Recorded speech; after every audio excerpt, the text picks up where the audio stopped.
Hello, আজকে আমাদের টপিকের নাম হচ্ছে গুডউইল।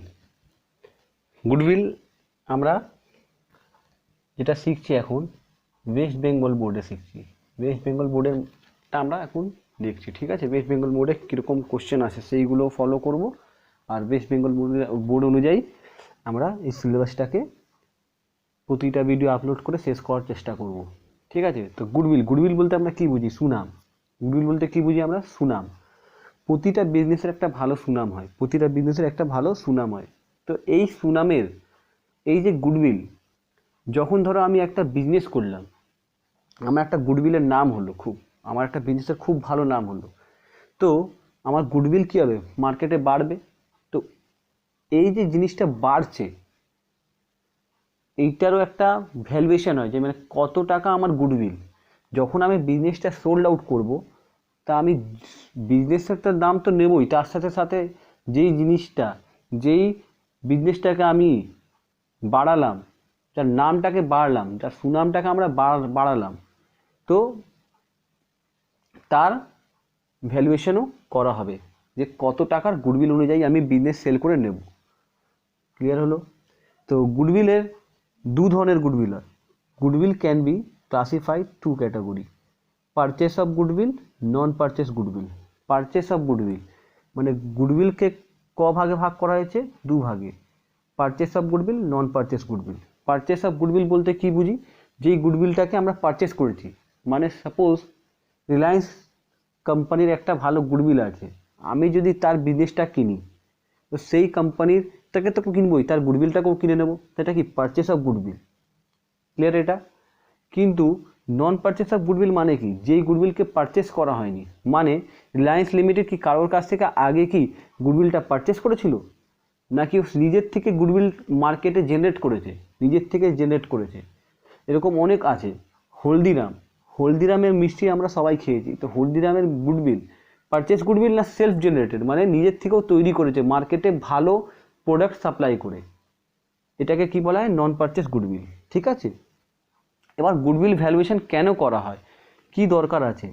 তো গুডউইল ভ্যালুয়েশনের কারণ হচ্ছে, যদি কোনো new partner, when a new partner admitted, যদি কোনো নতুন পার্টনার বিজনেসে আসে, যদি কোনো পার্টনার নতুন বিজনেসে আসে, তাহলে তখনই গুডউইল ভ্যালুয়েশনের দরকার পড়ে, যে কত টাকার গুডউইল। ঠিক আছে। যদি কোনো পার্টনার রিটায়ার হয়, তাহলে কত টাকা গুডউইল ছিল সেই পার্টনারটার নামে, সে রিটায়ারমেন্টের পর সেই গুডউইলের ভাগটা পাবে। Clear? Death of any partner, যদি কোনো পার্টনার মারা যায়, তাহলেও গুডউইলের আমাদের দরকার পড়বে ক্যালকুলেশন করা। আর যদি কোনো পার্টনার শিপ ফার্ম সোল্ড করে দেওয়া হয়, যদি বিজনেসটাই সোল্ড করে দিলাম, তাহলেও আমাকে গুডউইলের অ্যামাউন্টের দরকার পড়বে, যে কত টাকা আমি গুডউইলের জন্যে পার্টির কাছ থেকে টাকা নেব। তাহলে এই চারটে কারণে আমরা গুডউইলকে ক্যালকুলেট করি। এবার গুডউইলের যে ভ্যালুয়েশন হবে, তার জন্য methods of valuation of goodwill অনেকগুলো হয়। এবার চারটে method of valuation: average profit method, super profit method, capitalisation of average profit method, capitalisation of super profit method, annuity method.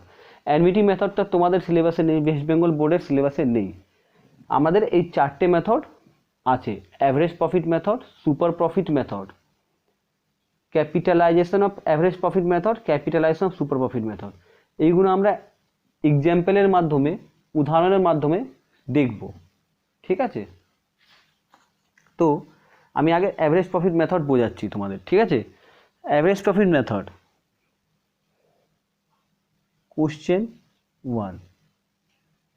ঠিক আছে। এক্সাম্পল দিয়ে, ঠিক আছে, বোঝানো হচ্ছে। হ্যাঁ, নামটাই কি আছে দেখো, অ্যাভারেজ প্রফিট মেথড। যদি প্রফিটকে অ্যাভারেজ করে দিই, ঠিক আছে, যদি প্রফিটকে অ্যাভারেজ করে দিই, তাহলে অ্যাভারেজ প্রফিট বেরিয়ে যাবে।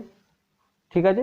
এবার ওইভাবে কি করে গুডউইল বার করবো? অ্যাভারেজ প্রফিট মেথডকে। ঠিক আছে। তো এমনিতে লেখা আছে অ্যাভারেজ প্রফিটকে তো অ্যাভারেজ করতেই হবে। তারপর ওই মেথডে কি আছে সেটা আমরা চেক করব। ঠিক আছে। তাহলে আমরা যেটা দেখছি এখন, এটা অ্যাভারেজ প্রফিট মেথড, ঠিক আছে, যেটা আমরা শিখব। এর ফার্স্ট হচ্ছে 1 নম্বর স্টেপ করতে হবে আমাদের ফাইন্ড আউট অ্যাভারেজ, শর্টে লিখলাম এভিজি, অ্যাভারেজ প্রফিট। স্টেপ 1 হয়ে গেল। আর স্টেপ 2 করতে হবে আমাদের average profit into year of purchase equals to goodwill.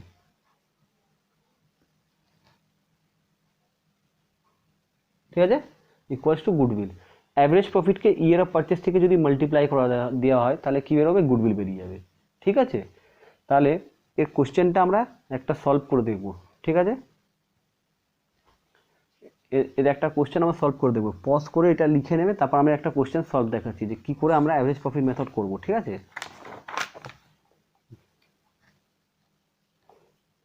দেখো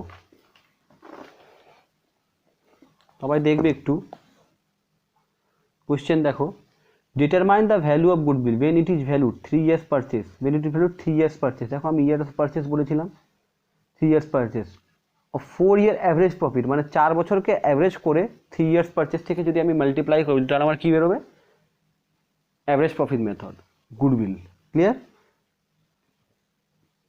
প্রফিট প্রথম বছরে দেখো 22,000, সেকেন্ড বছরে কত 18,000, থার্ড বছরে লস হয়েছে, 4 নম্বর বছরে প্রফিট হয়েছে।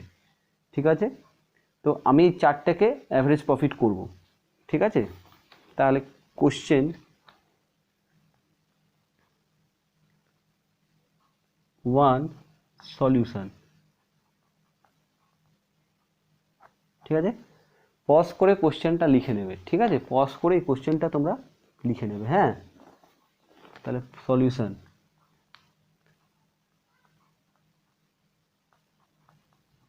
অ্যাভারেজ প্রফিট কত ছিল, 22,000 plus 18,000 minus 5,000 plus 25,000 divided by কত, 4। তাহলে কী বেরোবে, অ্যাভারেজ প্রফিট বেরিয়ে যাবে। কত হচ্ছে, 22,000 plus 18,000 minus 5,000, 22,000 plus 18,000 minus 5,000 plus 25,000 divided by 4 মানে ইকুয়ালস টু 15,000 টাকা, রুপিস 15,000 টাকা। ঠিক আছে, আমাদের বেরিয়ে গেল। এবার আমাদের গুডউইলের ফর্মুলা কী ছিল,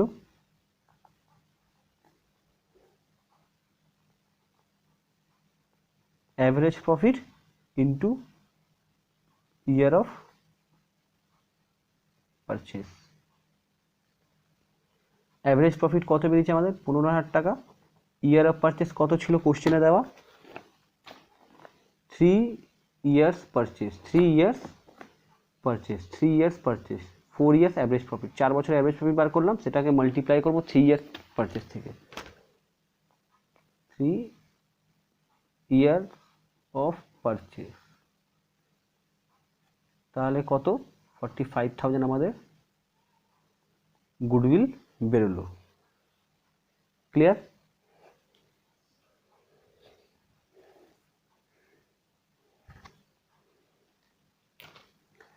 দেখো সেকেন্ড কোশ্চেনটা, XYZ আর পার্টনার শেয়ারিং প্রফিট আর লস 5:3:2। তিনটে পার্টনার আছে। ঠিক আছে, এরা তিনজন একটা পার্টনার্স আছে, 5:3:2 প্রফিটে ভাগ করবে, যাই প্রফিট বা লস হবে সেটা 5:3:2 ভাগ করবে। They admit A for 1/5 share for the purpose of admission of A. Admission আমি বলেছিলাম যে গুডউইল কেন ক্যালকুলেট করা হয়, ফার্স্ট পারপাসটাই ছিল কী কারণে করা হয়, যদি কোনো পার্টনারকে অ্যাডমিট করি তখনই গুডউইলের ভ্যালুয়েশন করা হবে। For the purpose of admission of A, the goodwill of a firm should be valued on the basis of 3 years purchase of last 4 years average profit. The profit where 4 বছরের profit দিচ্ছে দেখো 2010 সালের 1 লাখ, 2011 সালে 1 লাখ 20, 2012 সালে 1 লাখ 30, 2013 সালে 1 লাখ 50। তাহলে এটাকে অ্যাভারেজ করতে হবে, অ্যাভারেজ করে মাল্টিপ্লাই করে দেবো 3, তাহলে গুডউইল বেরিয়ে যাবে আমাদের অ্যাভারেজ প্রফিট মেথডের। হ্যাঁ কি না? তাহলে সলিউশনটা আমরা করছি। অ্যান্সার কোশ্চেন 2 এর সলিউশন। পজ করে কোশ্চেনটা তোমরা লিখে নেবে, লিখে সলিউশনটা করবে। Solution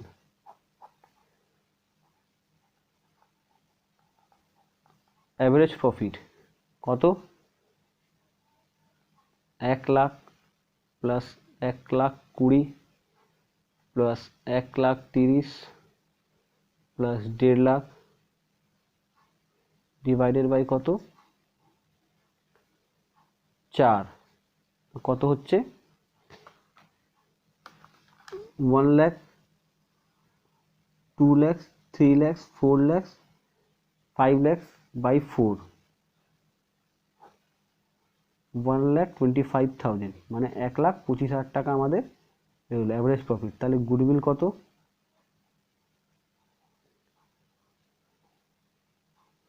average profit into year of purchase. Average profit কত বেরিয়েছে? অ্যাভারেজ প্রফিট কত বেরিয়েছে? Average profit into year of purchase. ঠিক আছে। এবার আমাদের অ্যাভারেজ প্রফিট কত বেরিয়েছে? 1,25,000। আর ইয়ার অফ পারচেস কত দিয়েছিল? অঙ্কতে কত দিয়েছিল দেখো, on the basis of 3 years purchase of last 4 years average profit. ঠিক আছে, তাহলে ইন্টু 3 কত বেরোচ্ছে অ্যান্সার? 3,75,000 রুপিস। ঠিক আছে, রুপিসের সাইন দিতে হবে। ক্লিয়ার আছে এটা?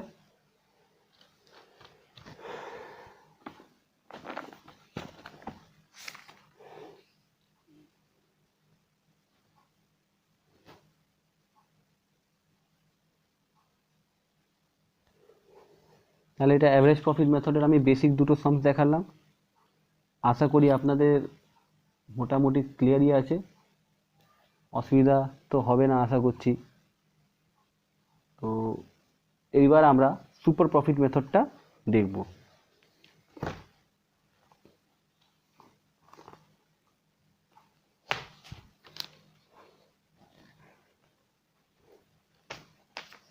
এইবার super profit method, super profit method. এর আমি একটা ফর্মুলা দিচ্ছি সুপার প্রফিট কি করে ক্যালকুলেট করতে হবে। সুপার প্রফিট, ঠিক আছে, average profit after tax less normal profit যদি করে দেওয়া হয় তাহলে কি বেরোবে? Super profit. ঠিক আছে, এইবার অ্যাভারেজ প্রফিটটা আমরা শিখেইছি মোটামুটি কি করে ক্যালকুলেট করতে হবে। সুপার প্রফিট, সুপার প্রফিটটা জানতে হবে, সরি নর্মাল প্রফিটটা আমাদের জানতে হবে। নর্মাল প্রফিট মানে কি হয়? ঠিক আছে, নর্মাল প্রফিট মানে হচ্ছে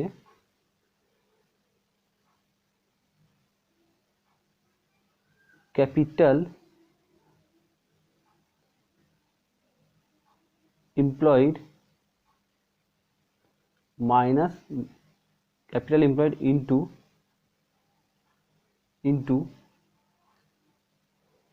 EMPLOYED employed into normal rate of return। আচ্ছা, ঠিক আছে, আর ক্যাপিটাল এমপ্লয়েডকে কি করে বার করব? Fixed assets plus current assets minus current liability. ঠিক আছে, FA equals to fixed assets, CA equals to current assets CL equals to current CURRENT current liability. ঠিক আছে, তো এটা হচ্ছে সুপার প্রফিটের একটা ফরম্যাট। আচ্ছা, সুপার প্রফিট মানে হচ্ছে যেটা অ্যাভারেজ প্রফিট তো বার করেইছিলাম, মানে আমার গড়ে মুনাফা হচ্ছে এত টাকা। নর্মাল প্রফিট মানে কি, দেখো বিজনেসে সাপোজ আমার কাছে 10 লাখ টাকা আছে। কত টাকা? 10 লাখ টাকা। আমি যদি এটা বিজনেসে ইনভেস্ট করি, আশা করছি আমি বেশি আর্নিং ইনকাম করতে পারবো, কারণ বিজনেসের রিস্ক বেশি আছে। কেন বিজনেসের রিস্ক বেশি আছে? কারণে লস হতে পারে, লাভ হতে পারে। এই জন্য এটাকে প্রফিট বলা হয়। ক্লিয়ার? প্রফিট বেশি হতে পারে বা কমও হতে পারে। কিন্তু যদি এই টাকাটা আমি ব্যাংকে ইনভেস্ট করি, তো ব্যাংকে তো রিস্ক কম, ব্যাংক থেকে আমি একটা মিনিমাম রেট অফ ইন্টারেস্ট পাবোই প্রতি মান্থলি। যদি আমি এই 10 লাখ টাকাটাকে ফিক্সড ডিপোজিট করে দিই, তাহলে এটা কি আমার নর্মাল প্রফিট। মানে এই 10 লাখ টাকাটাকে যদি আমি ব্যাংকে ইনভেস্ট করি, সাপোজ আমি 5% বা 6% ইন্টারেস্ট পাবো, 5 থেকে 6%, আমি 6% ইন্টারেস্ট অ্যাজুম করছি পার মান্থ, সরি পার ইয়ার। ঠিক আছে, তো দেখো 10 লাখ ইন্টু 6%, 60,000 টাকা এক বছরে পাবো ইনকাম হচ্ছে। ক্লিয়ার আমার? কিন্তু যদি এই টাকাটাই আমি বিজনেসে ইনভেস্ট করি, তো আমি এক বছরে কত টাকা আর্ন করতে পারবো? 60,000 থেকে বেশি। কেন? বিজনেসের রিস্ক ফ্যাক্টর বেশি, তাই জন্য ইনকামও বেশি। তো ইনকাম বেশি। ক্লিয়ার? তাহলে কত টাকা বেশি, সেই প্রফিটটা, বিজনেসের প্রফিটটার সাথে আমি যদি ব্যাংকে টাকাটা ইনভেস্ট করতাম, তাহলে সেই প্রফিটটা দুটোকে মাইনাস করলে সেটাকে যেটাকে বলা হবে সেটা সুপার প্রফিট। ক্লিয়ার? এটা এই সুপার প্রফিটকে বার করতে হবে। সুপার প্রফিটকে বার করা জন্য নর্মাল প্রফিট তো লাগবে। তো নর্মাল প্রফিট তো মানে বোঝালাম আমি। নর্মাল প্রফিট এবার ফর্মুলা হচ্ছে ক্যাপিটাল এমপ্লয়েড, মানে যাই ক্যাপিটাল আমি দিয়েছি বিজনেসে সেটার সাথে মাল্টিপ্লাই করবো নর্মাল রেট অফ রিটার্ন, মানে ব্যাংকের যে 6% ইন্টারেস্ট। আমার বিজনেসে কত টাকা খাটছিল? 10 লাখ টাকা। তো এই 10 লাখ টাকা উপরে কত পার্সেন্ট ইন্টারেস্ট? 6%। কেন? ব্যাংকের থেকে কত পার্সেন্ট ইন্টারেস্ট আমি আর্ন করতে পারবো?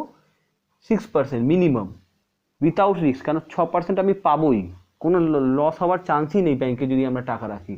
10 লাখের ওপরে 6%। ক্লিয়ার? আর যদি বিজনেসে আমি টাকাটা ইনভেস্ট করে দিই, তাহলে আমার ইনকাম কত হতো? সাপোজ একটা বছর আমি 1 লাখ টাকা ইনকাম করলাম, তাহলে 1 lakh minus 60,000 equal to super profit কত? সুপার প্রফিট কত? 40,000 টাকা। তাহলে সুপার প্রফিট যেই বেরিয়ে গেল, তো এবার লাস্ট গুডউইল ইকুয়ালস টু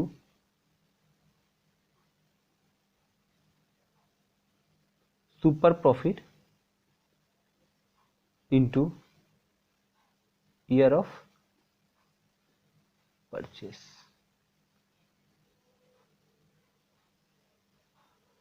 দেখো বোঝা গেল super profit into year of purchase. এবার এটার উপরে আমরা অঙ্ক সলভ করব। ঠিক আছে, তার জন্য আমি এটার জন্য নেক্সট ভিডিওতে সেটাকে আপলোড করব। ঠিক আছে সবাই বন্ধুরা?